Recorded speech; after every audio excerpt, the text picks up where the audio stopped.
My wife invited her entire family to watch as she presented me with divorce papers on my birthday. Happy birthday, she smirked.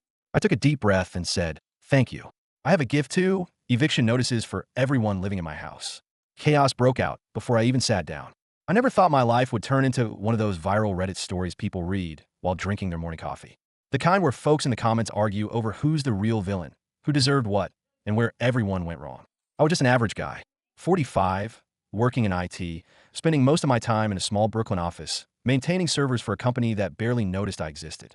I liked things that were simple, a cold beer after work, watching the Knicks even though they disappointed me every season, and coming home to what I thought was a normal marriage. But as I learned on my birthday, nothing about my life had been normal for a while. That night, I had just wrapped up a long day at work. My boss had dumped a last-minute project on me, so I was running late. I hadn't even really thought about my birthday, hadn't planned anything big. In my mind, I was going to walk through the front door, maybe find Clarissa waiting with a small cake, a cheap but heartfelt gift, and we'd have a quiet evening together. That's what a normal wife would do, right? Instead, when I stepped inside, the house was packed. Voices echoed from the living room, glasses clinked, and laughter filled the air. Confused, I set my bag down by the door and walked in. Clarissa was standing in the middle of the room, a wine glass in her hand, her lips curled into a smirk that I didn't like one damn bit. Surrounding her was her entire family, her parents, her two sisters, their husbands, some cousins I barely recognized, even that useless sack of meat she called her brother-in-law, Rick. They were all lounging on my furniture, sipping on my liquor, acting as if they owned the place. I glanced around, bewildered. Oh, what's all this? Clarissa stepped forward, holding out an envelope with my name neatly written across it. This, she said sweetly, too sweetly, is my gift to you.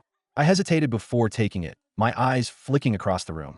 Everyone was watching me, some with pity, others with amusement. I slowly opened the envelope. My fingers ran over the thick paper.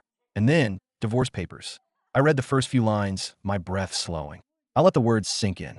Then I looked up. Clarissa's smirk widened. Happy birthday. The room was dead silent. Everyone was waiting for my reaction, probably expecting me to explode, to beg, to make a fool of myself.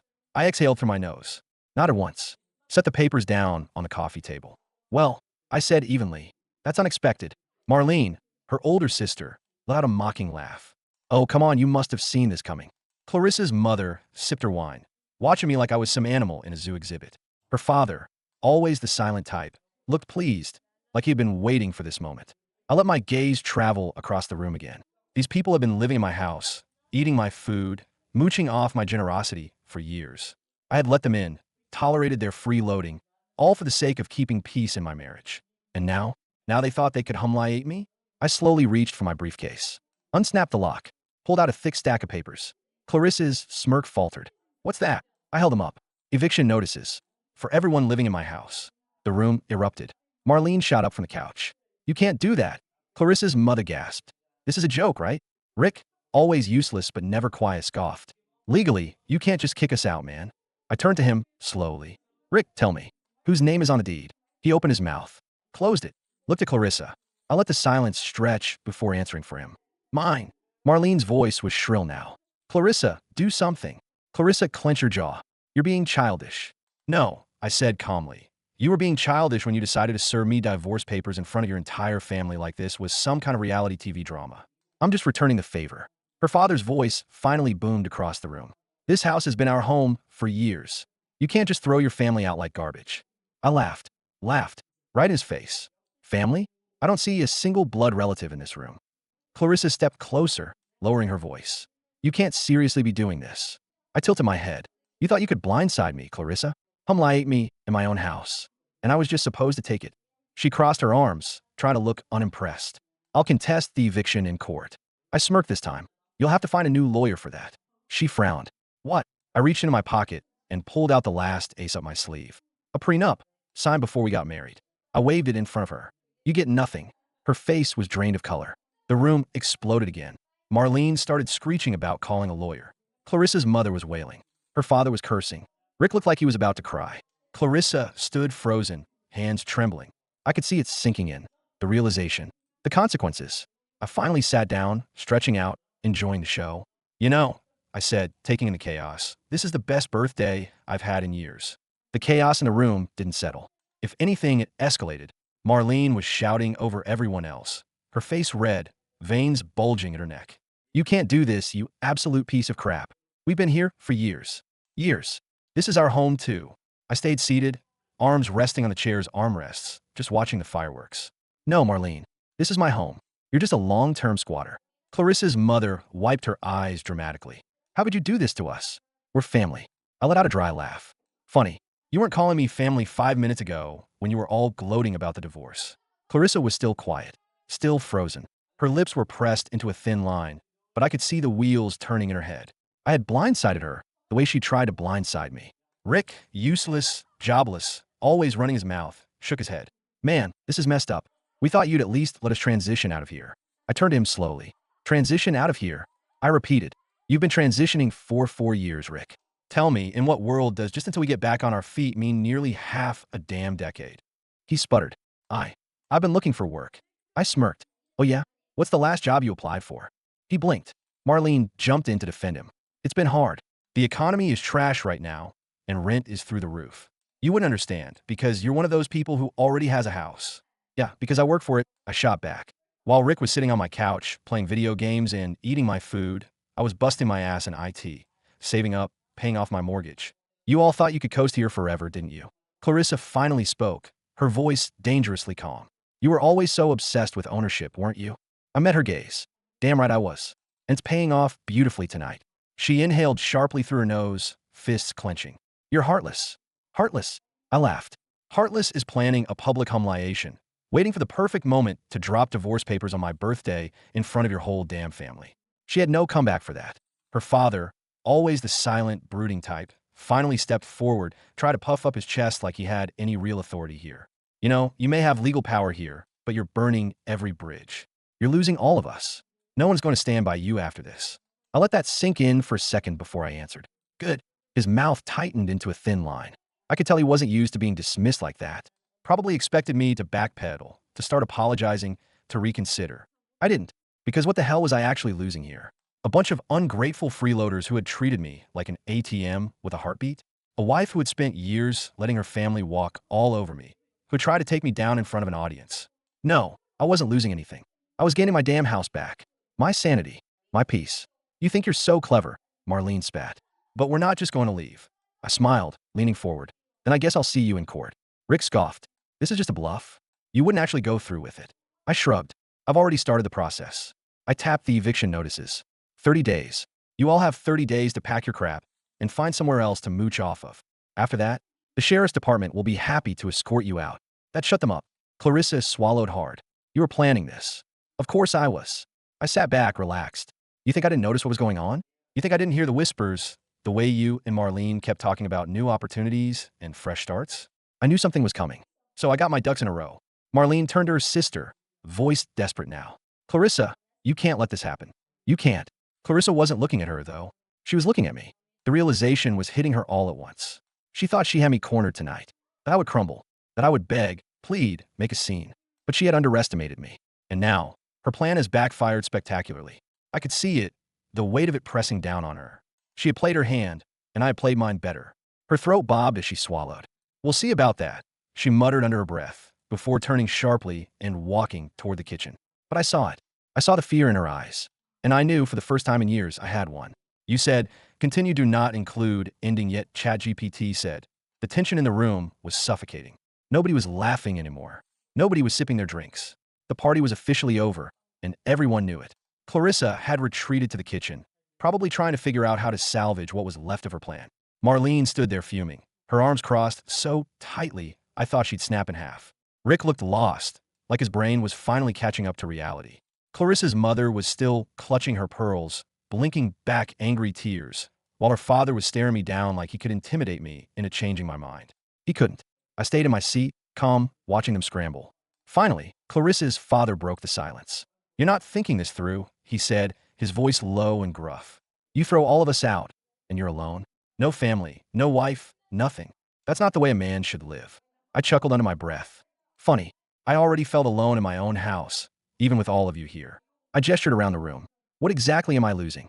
A bunch of people who see me as nothing but a free meal ticket? A wife who invited an audience to witness my humiliation? Explain to me why I should be upset about that. His face darkened, his mouth twitching like he wanted to say something but couldn't find the words. Marlene, however, had no such hesitation. You're a bitter, selfish bastard, you know that. I raised an eyebrow. Bitter? Selfish? I leaned forward, resting my elbows on my knees. Let's talk about selfishness, Marlene. You and Rick moved in 3 years ago after you got temporarily laid off. We agreed it was just until you got back on your feet. She opened her mouth to protest, but I held up a hand. I'm not done.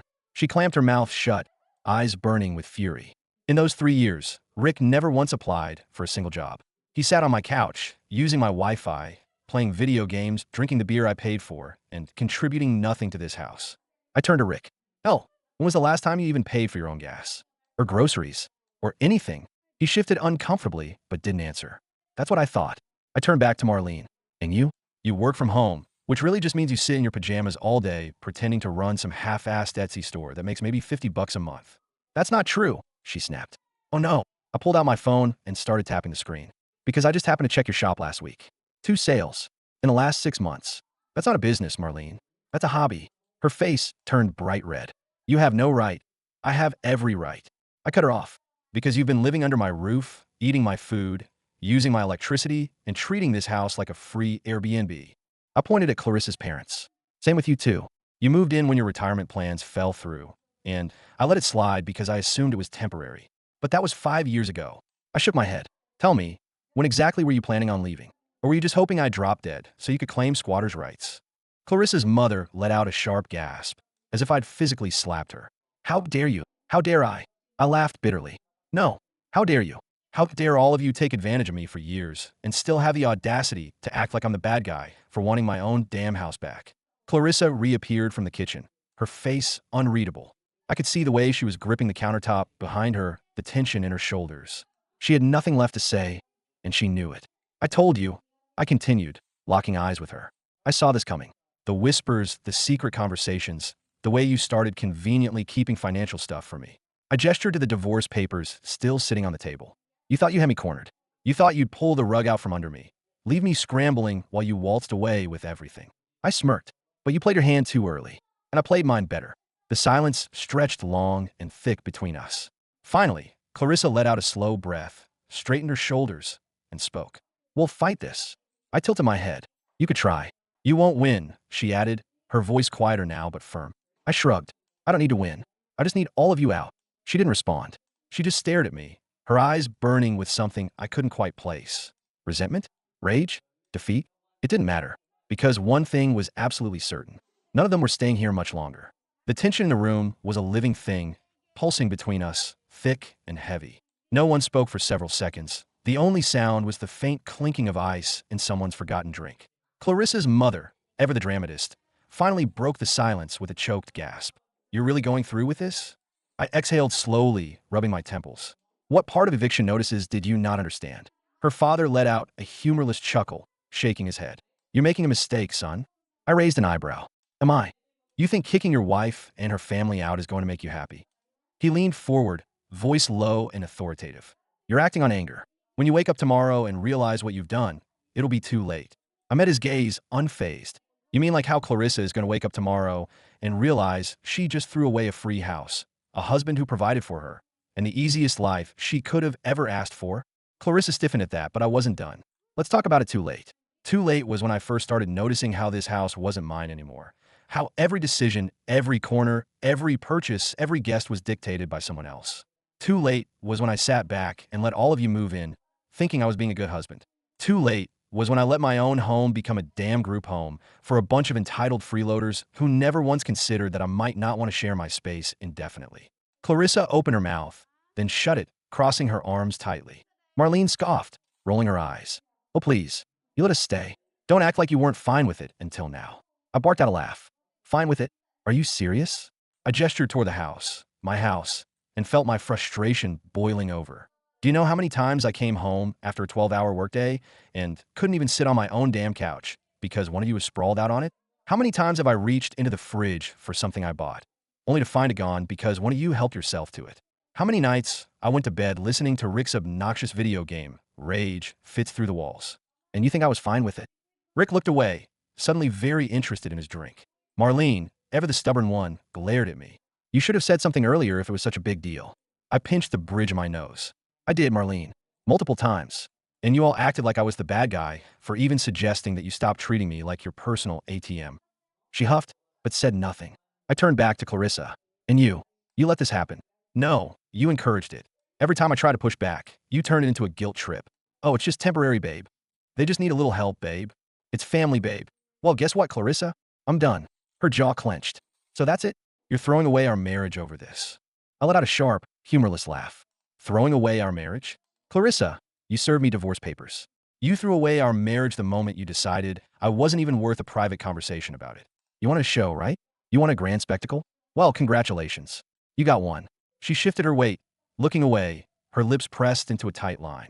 Clarissa's mother suddenly shot up from her seat, throwing her hands in the air. Well, I hope you know, you're going to regret this. One day, when you're old and alone in this big, empty house, you're going to realize what you did. I tilted my head, considering her words.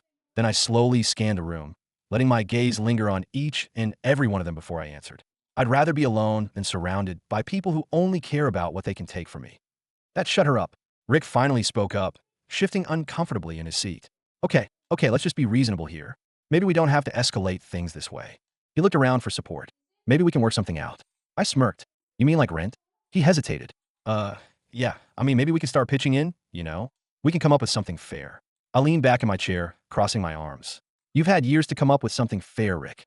And yet, somehow, your wallet has always been mysteriously empty. I shook my head. No deal. He sighed, rubbing the back of his neck.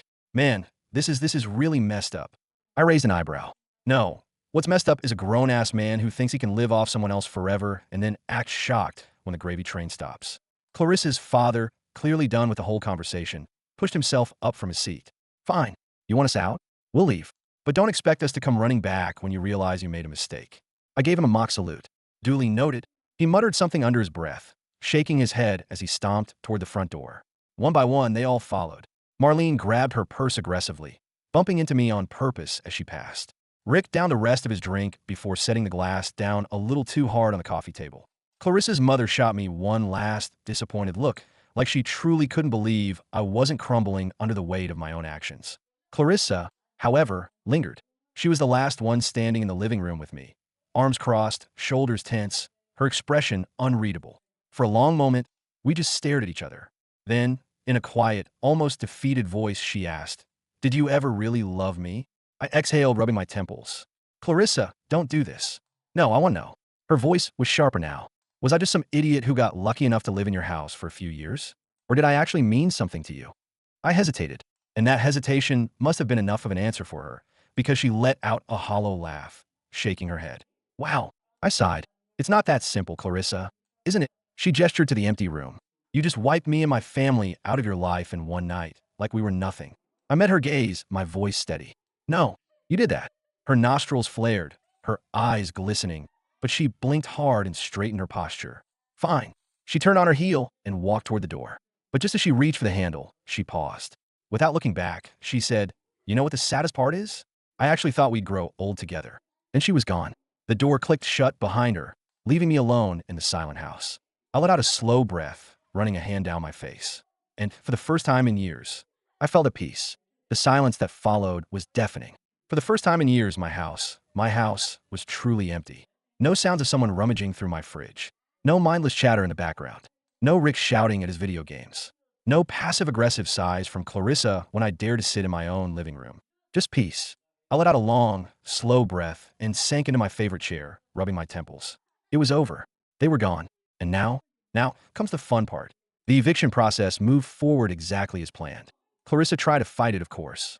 She burned through 2 lawyers before realizing the prenup was airtight and that she had no legal claim to my house. She tried every trick in the book, claiming she contributed to the mortgage. She didn't, that she was owed something for emotional distress, laughable, and even accusing me of trying to destroy her stability, as if she hadn't been plotting to do the exact same thing to me. The court didn't buy it. The eviction notices stayed in place. Rick and Marlene tried to stall, but when the actual sheriff's department showed up on day 31 with official eviction enforcement, they had no choice but to leave.